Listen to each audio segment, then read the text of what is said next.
Hi, എല്ലാവർക്കും നമസ്കാരം. നമ്മുടെ പുതിയൊരു വ്ളോഗിലേക്ക് എല്ലാവർക്കും സ്വാഗതം. എല്ലാവരും സുഖമായിട്ടിരിക്കുമല്ലേ? ഞങ്ങളുടെ സുഖമായിട്ടിരിക്കുന്നു. അപ്പോൾ ഇത് കുറച്ച് ദിവസം മുന്നേ എടുത്തിട്ടുള്ള വീഡിയോ ആണ്. എൻ്റെ ബർത്ത്ഡേക്കൊക്കെ മുന്നെയാണ് ഈ വീഡിയോ എടുത്തേക്കുന്നത്. അപ്പോൾ അതുപോലെ തന്നെ രാവിലെ എഴുന്നേറ്റിട്ടുണ്ട്. ഇപ്പോൾ ആമിക്ക് വെക്കേഷൻ ആയ കാരണം കൊണ്ട് തന്നെ ഇപ്പോൾ സ്കൂളിലൊന്നും പോകണ്ടല്ലോ. അപ്പോൾ എന്നാലും ഞാൻ രാവിലെ എഴുന്നേൽക്കാറുണ്ട് കേട്ടോ. ചില ദിവസങ്ങളിൽ എഴുന്നേൽക്കുമ്പോൾ 7 മണിയൊക്കെ ആവാറുണ്ട്. അപ്പോൾ അങ്ങനെയുള്ള ദിവസങ്ങളിൽ എനിക്ക് ലഞ്ച് കുറച്ച് ലേറ്റായിട്ടേ ചെയ്ത് തീർക്കാൻ പറ്റുള്ളൂ. മാക്സിമം ഞാൻ 6 മണിക്ക് തന്നെ എഴുന്നേൽക്കാറുണ്ട്. അപ്പോൾ ഇന്ന് എന്നോടൊപ്പം തന്നെ ആമിയും കൂടി എഴുന്നേറ്റ് വന്നിട്ടുണ്ട് കേട്ടോ. അപ്പോൾ നമ്മുടെ ബാൽക്കണിയിലിരിക്കുന്ന ചെടികളെയൊക്കെ ഒന്ന് വന്ന് നോക്കുവാണ്. അപ്പോൾ നമ്മുടെ ചെടികളൊക്കെ നല്ലപോലെ വാടുന്നുണ്ട്. ഇപ്പോൾ അത്യാവശ്യം നല്ല വെയിലടിക്കുന്നതുകൊണ്ട് തന്നെ 3-4 നേരം വെള്ളം ഒഴിച്ചു കൊടുക്കണം. ഒരു പക്ഷേ ഒരു ദിവസമെങ്കിലും വെള്ളം ഒഴിച്ചു കൊടുക്കാതിരിക്കുകയാണെങ്കിൽ എല്ലാം വാടിപ്പോകും. പെട്ടെന്ന് ഇങ്ങനെ കരിഞ്ഞുണങ്ങി പോകും കേട്ടോ. അപ്പോൾ അതുകൊണ്ട് തന്നെ നമ്മൾ അത്രയും സൂക്ഷിച്ചൊക്കെയാണ് ചെടികളെ പരിപാലിക്കുന്നത്. അപ്പോൾ ആമിയാണെങ്കിൽ ഇതുപോലെ 1-2 ബോട്ടിൽസിൽ ഹോൾസൊക്കെ ഇട്ട് വെച്ചിട്ടുണ്ട്. ഇടയ്ക്കിടയ്ക്ക് ഇങ്ങനെ വന്നിട്ട് വെള്ളം ഒഴിച്ചു കൊടുക്കാനായിട്ട് കേട്ടോ. അപ്പോൾ വെക്കേഷൻ സമയത്ത് മക്കളെ കൂടി ഇങ്ങനത്തെ കാര്യങ്ങളിലോട്ട് ഇൻക്ലൂഡ് ചെയ്യുകയാണെന്നുണ്ടെങ്കിൽ അവർക്കും ബോറടിക്കത്തില്ല. കുറച്ച് ഒരു നല്ല ആക്ടിവിറ്റി പോലെ ആവുമല്ലോ. അവർക്കും നല്ല ഇൻട്രസ്റ്റോട് കൂടി അവരത് ചെയ്യുകയും ചെയ്യും. ഇപ്പോഴുള്ള കുട്ടികൾക്കൊക്കെ മിക്കവാറും കൂടുതലും പാരൻസ് മൊബൈൽ ഫോൺ ആയിരിക്കുള്ളൂ വെച്ച് കൊടുക്കുന്നത് അല്ലേ. മാക്സിമം കുട്ടികൾക്ക് മൊബൈൽ ഫോൺ കൊടുക്കാതെ തന്നെ ഇരിക്കാനായിട്ട് ശ്രമിക്കുക കേട്ടോ. അതിന് പകരം ഇതുപോലുള്ള ചെറിയ ചെറിയ കാര്യങ്ങളിൽ അവരെ എൻഗേജ്ഡ് ആക്കുക. അല്ലെങ്കിൽ TV-യിൽ എന്തെങ്കിലുമൊക്കെ കുറച്ച് നേരം കാണാനൊക്കെ പറയുക കേട്ടോ. അല്ലാതെ ഫുൾ ടൈം ഇങ്ങനെ TV മാത്രം അല്ലെങ്കിൽ ഫോൺ മാത്രം കണ്ടുകൊണ്ടിരിക്കാനായിട്ട് സമ്മതിക്കരുത്. പിന്നെ ഇപ്പോൾ നമ്മുടെ ഈ വൈശാഖ മാസത്തെ റുട്ടീനാണല്ലോ പൊയ്ക്കൊണ്ടിരിക്കുന്നത് വീട്ടിൽ. അപ്പോൾ അതുകൊണ്ട് തന്നെ രാവിലെ എഴുന്നേറ്റ് ഞാൻ വിളക്കൊക്കെ വെച്ചു. അതൊക്കെ കഴിഞ്ഞതിന് ശേഷമാണ് വീഡിയോ എടുത്തിട്ടുള്ളത്. പിന്നെ രാവിലെ ക്ഷേത്രത്തിലും പോയിട്ടുണ്ട് കേട്ടോ. അപ്പോൾ അതൊന്നും ഞാൻ വീഡിയോ ഒന്നും എടുത്തിട്ടില്ല. ഞങ്ങൾ 3 പേരും കൂടിയാണ് പോയത്. ഞാനും ഹസ്ബൻഡും മോളും കൂടിയാണ് പോയത്. അപ്പോൾ ഇന്നിവിടെ എലക്ഷൻ ആയിരുന്നേ. അപ്പോൾ April 23-നായിരുന്നു ഇവിടെ എലക്ഷൻ. അപ്പോൾ അന്ന് എടുത്തിട്ടുള്ള വീഡിയോ ആണ് കേട്ടോ. രാവിലെ തന്നെ ക്ഷേത്രത്തിലൊക്കെ പോയിട്ട് വന്നു. പുറത്തിറങ്ങാൻ പറ്റുന്നില്ല, അത്രയ്ക്കും ചൂടാണ്.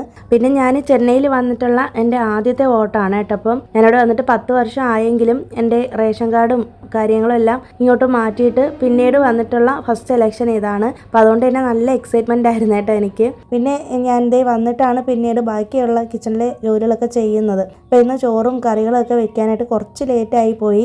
രാവിലെ ക്ഷേത്രത്തിലൊക്കെ പോയിട്ട് വന്നുകൊണ്ടാണ് ലേറ്റ് ആയത്. അപ്പോൾ എൻ്റെ ഫേവറേറ്റ് ആയിട്ടുള്ള 1-2 യൂട്യൂബേഴ്സ് ഉണ്ട് കേട്ടോ. അപ്പോൾ അവരുടെയൊക്കെ വ്ളോഗ് ഞാനിങ്ങനെ തമിഴിൽ കാണാറുണ്ട്. തമിഴ് വ്ളോഗേഴ്സാണ്. അപ്പോൾ അതൊക്കെ ഒന്ന് ഓൺ ചെയ്ത് വെച്ചിട്ട് ഞാനിങ്ങനെ കിച്ചണിലെ പണികളൊക്കെ എടുക്കുകയാണ് ചെയ്യുന്നത്.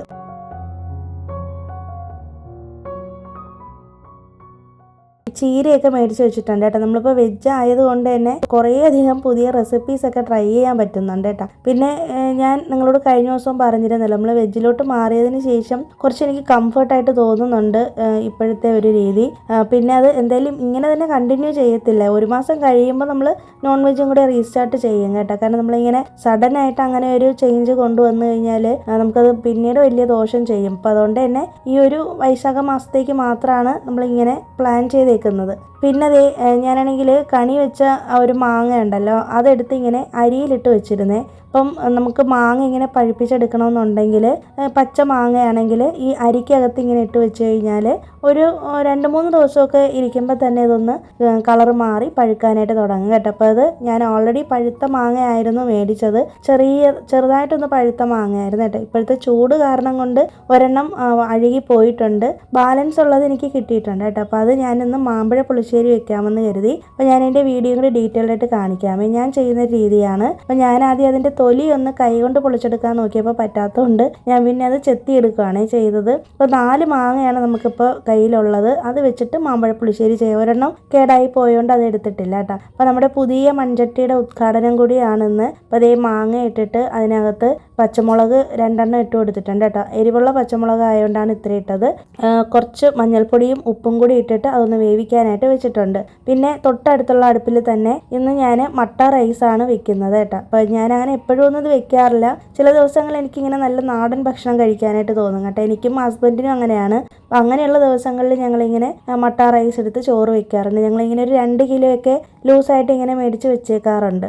പിന്നെ വെജിറ്റബിൾസും കാര്യങ്ങളൊക്കെ ഓൾറെഡി നമ്മൾ മേടിച്ച് വെച്ചേക്കുന്നത് നമ്മുടെ ഫ്രിഡ്ജിൽ ഇരിപ്പുണ്ടായിരുന്നു. അപ്പോൾ അത് അച്ചിങ്ങ പയർ ഞാൻ ഇതുപോലെ ഒരു ബോക്സിനകത്താക്കിയിട്ട് ടിഷ്യൂ പേപ്പർ വെച്ചിട്ട് വെച്ചേക്കാണ്. ഏകദേശം ഒരു 2 ആഴ്ചയിൽ കൂടുതലായിട്ടുണ്ട് കേട്ടോ. ഒന്നും ചെയ്തിട്ടില്ല. പിന്നെ അതേ നമ്മുടെ അമരപ്പയറും ബീൻസും കോവയ്ക്ക ഇതൊക്കെ ഇങ്ങനെ ടിഷ്യൂ പേപ്പർ വെച്ചിരുന്നത് കൊണ്ട് ഒന്നും തന്നെ ചെയ്തിട്ടില്ലേ. അപ്പോൾ ഇതെന്തായാലും ഒരു ചെറിയൊരു മെഴുക്ക് പുരട്ടി ചെയ്യണം. അതുപോലെ തന്നെ മാമ്പഴ പുളിശ്ശേരിയാണ് വെക്കാമെന്ന് വിചാരിക്കുന്നത്. അപ്പോൾ കോവയ്ക്ക ഞാൻ എപ്പോഴും വട്ടത്തിലാണ് അരിഞ്ഞെടുക്കുന്നത് കേട്ടോ. ചിലർക്ക് നീളത്തിന് കട്ട് ചെയ്യുന്നതായിരിക്കുമല്ലോ ഇഷ്ടം. എനിക്ക് നീളത്തിൽ വെക്കുന്നതും വട്ടത്തിൽ വെക്കുന്നതും ഇഷ്ടമാണ്. പക്ഷേ എന്നാലും കൂടുതലും വട്ടത്തിൽ അരിഞ്ഞാണ് ഞാൻ എപ്പോഴും വെക്കാറുള്ളത്. അങ്ങനെ കോവയ്ക്കൊക്കെ ഒരു സൈഡിൽ അരിഞ്ഞെടുക്കുന്നുണ്ട്. മറ്റേ സൈഡിൽ നമ്മുടെ മാമ്പഴമൊക്കെ വേവാനായിട്ട് വെച്ചിട്ടുണ്ട് കേട്ടോ. ഞാൻ അടച്ച് വെക്കാത്തതിൻ്റെ കാരണം ചിലപ്പോൾ പെട്ടെന്ന് ഇങ്ങനെ ചട്ടി ചൂടായിട്ട് അടിഭാഗം പൊട്ടിപ്പോകാനുള്ള ചാൻസ് ഉണ്ട്. അപ്പോൾ അതുകൊണ്ട് ഒരു സിമ്മിലുള്ള അടുപ്പത്ത് വെച്ചിട്ടാണ് മാങ്ങ വേവിക്കാനായിട്ട് വെച്ചേക്കുന്നത്. പിന്നെ തൊട്ടപ്പുറത്ത് തന്നെ നമ്മുടെ മട്ട റൈസിനുള്ള വെള്ളമൊക്കെ തിളച്ച് വന്നിട്ടുണ്ട്. കുക്കറിലാണ് ഞാൻ എപ്പോഴും മട്ട റൈസ് വെക്കുന്നത്. അപ്പോൾ നല്ലപോലെ ഒന്ന് വെള്ളം തിളച്ചതിന് ശേഷം അരി കഴുകി ഇട്ട് കൊടുത്തിട്ട് നല്ലപോലെ അതൊന്ന് തിളച്ച് നല്ലതായിട്ടൊന്ന് ഒരു 10-15 മിനിറ്റ് ഒന്ന് തിളപ്പിച്ചതിന് ശേഷമാണ് നമ്മൾ കുക്കർ മൂടി വെക്കുന്നത്. എന്നിട്ട് ഒരൊറ്റ വിസിൽ കേൾപ്പിക്കത്തേ ഉള്ളൂ കേട്ടോ. അത് കഴിഞ്ഞിട്ട് പിന്നീട് കുക്കർ ഓപ്പൺ ചെയ്തതിന് ശേഷം വീണ്ടും വെള്ളം ഒഴിച്ച് ഒരു കലത്തിലോട്ട് മാറ്റി വെള്ളം ചൂടാക്കി ഈ ചോറും വെള്ളം എല്ലാം കൂടി ഒഴിച്ചിട്ട് വീണ്ടും നമ്മൾ തിളപ്പിച്ചെടുത്ത് ഊറ്റി വടിക്കുകയാണ് ചെയ്യുന്നത്. അങ്ങനെയാണ് ഞാൻ എപ്പോഴും വെക്കുന്നത്. അപ്പോൾ ഒരു വിസിൽ കേൾപ്പിച്ചാൽ കറക്റ്റ് ആയിരിക്കും. അതാകുമ്പോൾ നമുക്കിങ്ങനെ വെന്ത് പോകത്തില്ല. കാരണം നമ്മൾ ഓൾറെഡി കുറേ നേരമായിട്ട് തിളപ്പിച്ചിട്ടുള്ള ചോറാണല്ലോ വിസിൽ കേൾപ്പിക്കാനായിട്ട് എടുക്കുന്നത്.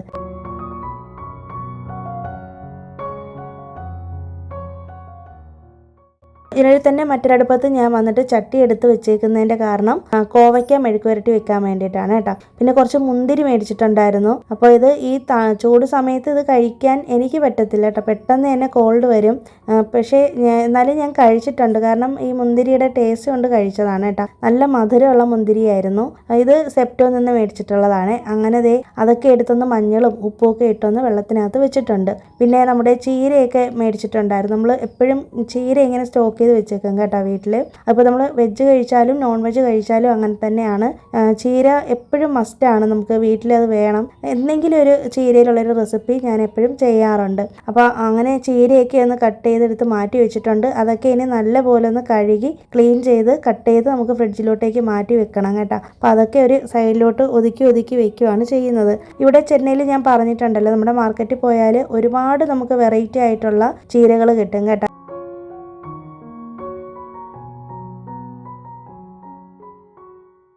ഇത് കൊടങ്ങൽ പോലെ ഇരിക്കുന്നൊരു ചീരയാണ്. പക്ഷെ അതല്ല ഇത് ഇവിടെ വെള്ളാരം കീര എന്ന് പറയും. ഒരുപാട് ഹെൽത്ത് ബെനിഫിറ്റ്സ് ഉണ്ട് കേട്ടോ ഇതിന്. അതിൻ്റെ ഇല മാത്രം നുള്ളി എടുത്തിട്ട് വേണം തോരൻ വെക്കാനായിട്ട്. മറ്റേ ചീര ആ പാത്രത്തിൽ ഇരിക്കുന്ന ചീര ഉണ്ടല്ലോ, അത് നമ്മുടെ സാധാരണ അരക്കീര എന്ന് പറയും. നമ്മൾ സാധാരണ പച്ചച്ചീര കഴിക്കുമല്ലോ നമ്മൾ നാട്ടിൽ, അതാണ് കേട്ടോ. പിന്നെ ഈ ഒരു ബോക്സിനകത്ത് നിറച്ച് ഞാൻ മുരിങ്ങയില കഴിഞ്ഞ ദിവസം മേടിച്ചതിൻ്റെ ബാലൻസ് ഇരിപ്പുണ്ടായിരുന്നു കേട്ടോ. അത് ഞാൻ ക്ലീൻ ചെയ്ത് ഇതുപോലെ ബോക്സിനകത്താക്കി വെച്ചിട്ടുണ്ട്. ഇത് ഞാൻ റെസിപ്പി ചെയ്യുന്ന സമയത്ത് മാത്രമേ കഴുകിയിട്ട് യൂസ് ചെയ്യത്തുള്ളൂ. അപ്പോൾ ഒരു സൈഡിൽ ഞാൻ ചീരയൊക്കെ ഒന്ന് നുള്ളി എടുക്കുന്നുണ്ട്. നല്ല കയ്പ്പാണ്, പക്ഷേ നമ്മുടെ കണ്ണിനൊക്കെ നല്ലതാണ് കേട്ടോ ഈ ചീര കഴിക്കുന്നത്. ഒത്തിരി ബെനിഫിറ്റ്സ് ഉള്ളതാണ് കേട്ടോ. നിങ്ങൾ ഒന്ന് ജസ്റ്റ് ഗൂഗിളിൽ പോയിട്ട് വെള്ളാരം ചീര എന്ന് സെർച്ച് ചെയ്തിട്ട് നോക്കിയാൽ മതി. ഇതിൻ്റെ തണ്ട് കൊണ്ടുവന്ന് വെച്ച് കഴിഞ്ഞാൽ പെട്ടെന്ന് തന്നെ വളരും. ഇത് വെള്ളത്തിനകത്തും വളരുന്ന ഒരു തരം ചീരയാണ്. അങ്ങനെ അതൊക്കെ ഒന്ന് ക്ലീൻ ചെയ്യാനായിട്ട് ഒരു സൈഡിൽ എടുത്ത് വെച്ചിട്ടുണ്ട്. പിന്നെ ഹസ്ബൻഡ് ഇതിനിടയിൽ നമ്മൾ കുറച്ച് സ്നാക്സും കൂടി ഓർഡർ ചെയ്തിട്ടുണ്ടായിരുന്നു കേട്ടോ. അപ്പോൾ അതിനകത്തുനിന്ന് നമുക്ക് ഇതുപോലെ ഗ്രീൻ പീസ് വറുത്തത് കിട്ടിയിട്ടുണ്ടായിരുന്നു. അത് ഞാൻ ഫസ്റ്റ് ടൈമാണ് കാണുന്നത് കേട്ടോ. അപ്പോൾ അതിങ്ങനെ ഹസ്ബൻഡ് എനിക്ക് കാണിച്ചു തന്നെയാണ്. അങ്ങനെ ഞാൻ ജസ്റ്റ് വീഡിയോ എടുത്തതാണ്. പിന്നെ നമ്മുടെ മാമ്പഴ പുളിശ്ശേരിക്കുള്ള മാങ്ങയൊക്കെ അവിടെ വേവിച്ച് ഒരു സൈഡിലോട്ട് ഓഫ് ചെയ്ത് ഇട്ടിട്ടുണ്ട്. പിന്നെ ഇപ്പുറത്തെ അടുപ്പിൽ നമ്മൾ ഇങ്ങനെ കോവയ്ക്കൊക്കെ മെഴുക്ക് വരട്ടാനായിട്ട് വെച്ചിട്ടുണ്ട് കേട്ടോ. ഞാൻ എപ്പോഴും മെഴുക്ക് വരട്ടി ചെയ്യുമ്പോൾ കുറച്ച് സവോള ചേർക്കും, പിന്നെ പച്ചമുളക് ചേർക്കും, മഞ്ഞൾപ്പൊടി, ഉപ്പ്, ഇത്രയാണ് ചേർക്കുന്നത്. അപ്പോൾ വേണമെന്നുണ്ടെങ്കിൽ മാത്രം വെജിറ്റബിൾസിൻ്റെ തിക്നെസ്സിനനുസരിച്ച് മാത്രം കുറച്ച് വെള്ളം തളിച്ചിട്ട് അടച്ച് വെച്ച് വേവിച്ചെടുക്കുകയാണ് ചെയ്യുന്നത് കേട്ടോ. ഇപ്പോൾ പൊട്ടറ്റയൊക്കെ അല്ലെങ്കിൽ വെണ്ടയ്ക്കൊക്കെ ആണെന്നുണ്ടെങ്കിൽ വെള്ളമൊന്നും ഒഴിക്കത്തില്ല, ജസ്റ്റ് ഒന്ന് എണ്ണയിലിട്ട് മൊരിയിച്ചെടുക്കുകയേ ചെയ്യുള്ളൂ.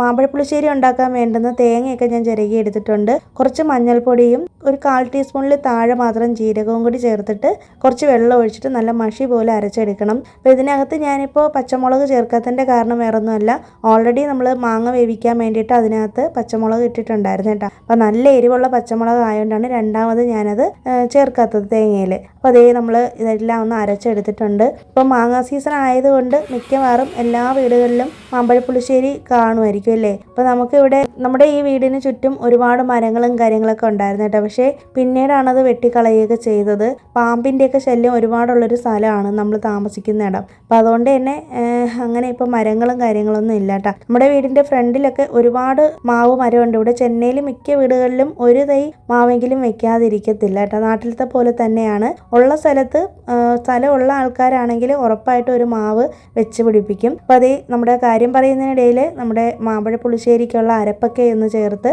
അതൊക്കെ ഒന്ന് തിളപ്പിച്ചെടുത്തിട്ടുണ്ട് കേട്ടോ. എന്നിട്ട് ഞാൻ ഫ്ലെയിം ഓഫ് ചെയ്തിട്ടിട്ട് തൈര്, ആവശ്യത്തിനുള്ള തൈര്, അധികം പുളിപ്പില്ലാത്ത തൈരാണല്ലോ ഇവിടെ പാക്കറ്റിൽ കിട്ടുന്നത്. അതുകൊണ്ട് തന്നെ കുറച്ചധികം തൈര് എടുത്തിട്ട് ഞാൻ ഒന്ന് മിക്സിയിൽ കറക്കിയിട്ടാണ് ഇതിലേക്ക് ചേർത്ത് കൊടുത്തത് കേട്ടോ. അപ്പോൾ നല്ല അടിപൊളി ടേസ്റ്റുള്ള മാമ്പഴപ്പുളിശ്ശേരിയാണ്. ഞാനാണെങ്കിൽ മാമ്പഴപ്പുളിശ്ശേരി ചെയ്യുമ്പോൾ ഇതിനകത്ത് ഉലുവയും പൊട്ടിക്കാറില്ല, ശർക്കര പാനിയും ഒഴിക്കാറില്ല കേട്ടോ. ഞാൻ എപ്പോഴും ഈ ഒരു രീതിയിലാണ് ചെയ്യുന്നത്. ഇതും നല്ല ടേസ്റ്റാണ്. ഉലുവ മസ്റ്റായിട്ടും ചേർക്കണം എന്നാണ് പറയുന്നത്. പക്ഷേ എനിക്കെന്തോ ഉലുവ ചേർക്കുന്നത് അത്ര ഇഷ്ടമല്ല. വെറുതെ കടുകും കറിവേപ്പിലയും വറ്റൽമുളകും കൂടി താളിച്ച് ചേർക്കുകയാണ് ചെയ്യുന്നത്. പിന്നെ ഞങ്ങളാണെങ്കിൽ ഇതിന് കടുക് താളിക്കുന്ന സമയത്ത് മാമ്പഴപ്പുളിശ്ശേരിക്ക് കടുക് താളിക്കുമ്പോൾ അതിനകത്ത് ചെറിയ ഉള്ളി ചേർക്കത്തില്ല കേട്ടോ. പിന്നെ കുറച്ച് മുളക് പൊടിയും കൂടി ഒന്ന് എണ്ണയിലൊന്ന് മൂപ്പിച്ചിട്ട് ചേർത്ത് കൊടുക്കുന്നുണ്ട്, നല്ലൊരു കളറിന് വേണ്ടിയിട്ടാണ്. ചിലരാണെങ്കിൽ മാങ്ങ വേവിക്കുമ്പോൾ തന്നെ ഒരു നുള്ളു മുളക് പൊടിയും കൂടി ഇട്ടിട്ടാണ് വേവിക്കുന്നത് കേട്ടോ. ഞാനിപ്പോൾ അതിന് പകരം പച്ചമുളകാണ് ഇട്ടേക്കുന്നത്. അപ്പോൾ നമ്മുടെ മാമ്പഴപ്പുളിശ്ശേരി അടിപൊളിയായിട്ട് തയ്യാറായിട്ടുണ്ട് കേട്ടോ. ഇത് നല്ല ടേസ്റ്റ് ആയിരുന്നു.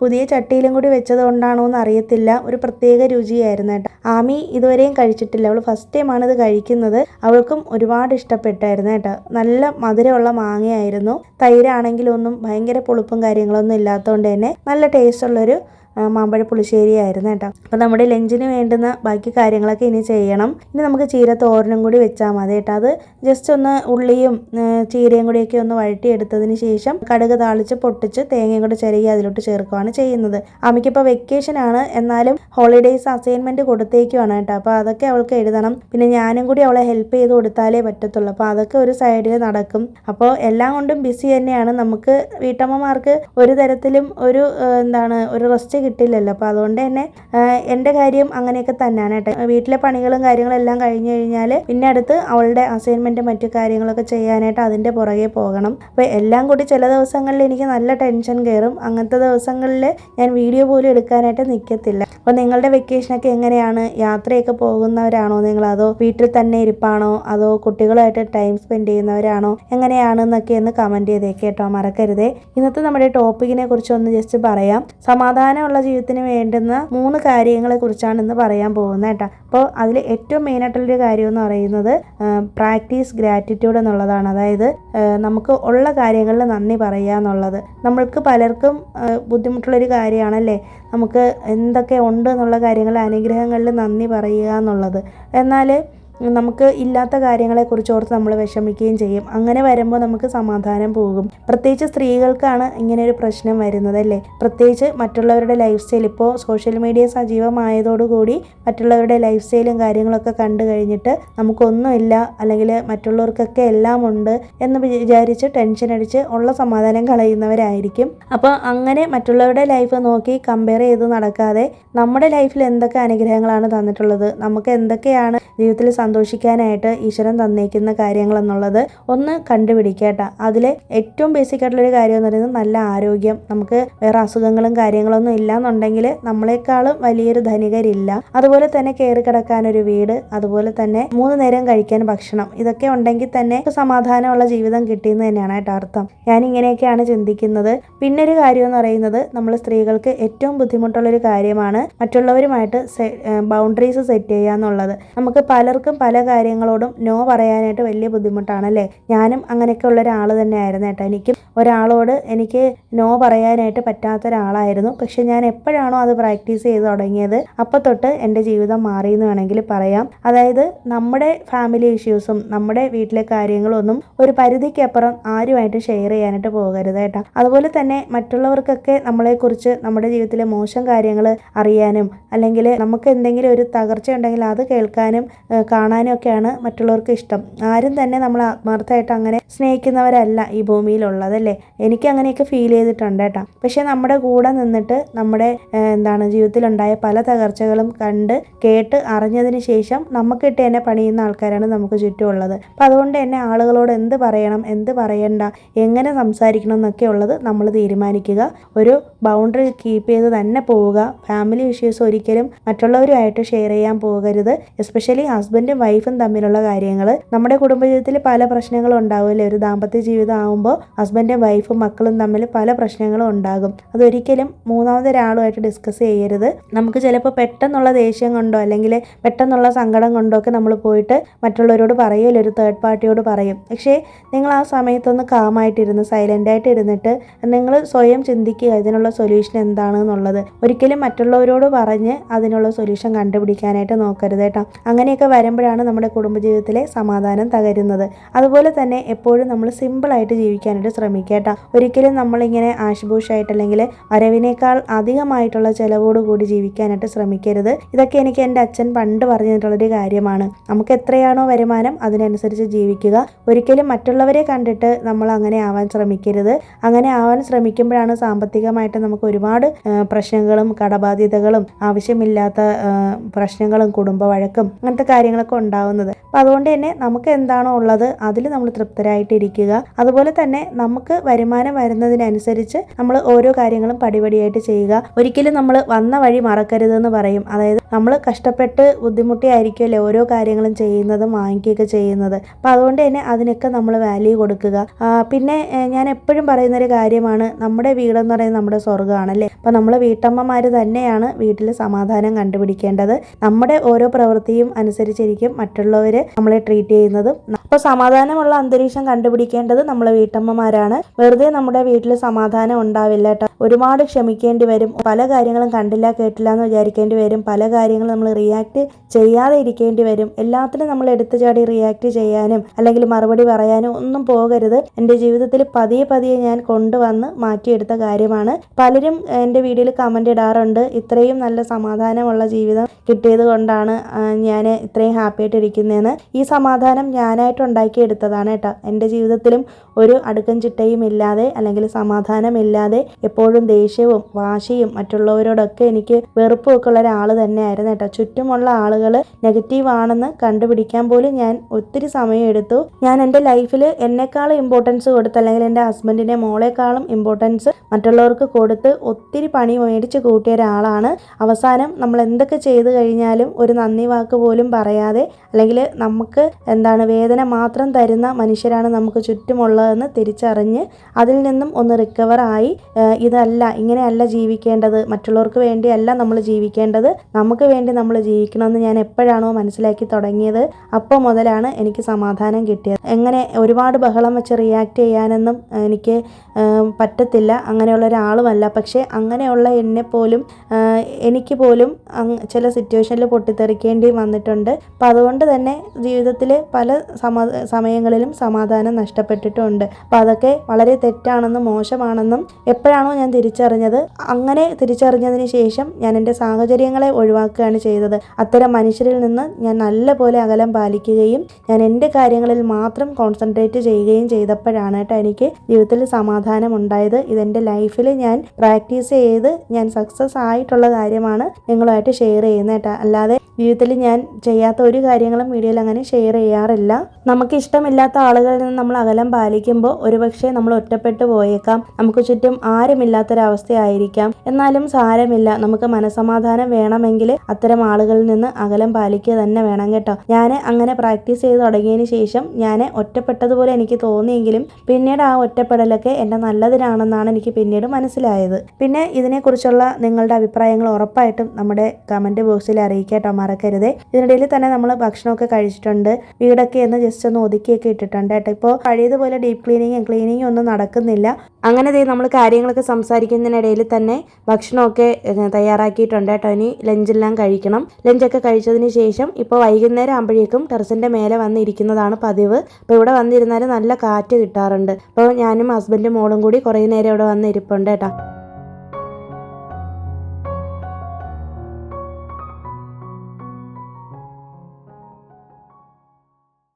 ഇതിനിടയിൽ തന്നെ ഞങ്ങൾ ഓട്ടിടാനായിട്ട് പോയിട്ടുണ്ടായിരുന്നേ. അപ്പോൾ ഓട്ടിട്ടതിന് ശേഷം വന്നിട്ട് കുറച്ച് നേരം റെസ്റ്റൊക്കെ എടുത്തിട്ട് പിന്നീടാണ് വൈകുന്നേരത്തിന് ശേഷമാണ് കേട്ടോ വീഡിയോ എടുത്തേക്കുന്നത്. അപ്പോൾ ഇത്രയേ ഉള്ളൂ ഇന്നത്തെ നമ്മുടെ വീഡിയോ. ഈ ഒരു വീഡിയോ നിങ്ങൾക്ക് ഇഷ്ടമായി, യൂസ്ഫുൾ ആയി എന്ന് വിശ്വസിക്കുന്നു. വീഡിയോ ഇഷ്ടമായാലും ഒന്ന് ലൈക്ക് ചെയ്യാനും ഷെയർ ചെയ്യാനും കമൻറ്റ് ചെയ്യാനും, ആദ്യമായിട്ട് കാണുന്ന കൂട്ടുകാരുണ്ടെങ്കിൽ നമ്മുടെ വീഡിയോസൊക്കെ ഇഷ്ടമാകുന്നുണ്ടെങ്കിൽ മാത്രം ഒന്ന് സബ്സ്ക്രൈബും കൂടി ചെയ്ത് വെച്ചേക്കണേ. പുതിയൊരു വീഡിയോ ആയിട്ട് നമുക്കിനി ഫ്രൈഡേ വീണ്ടും കാണാം. അതുവരേക്കും എല്ലാവർക്കും ബൈ. Thanks for watching.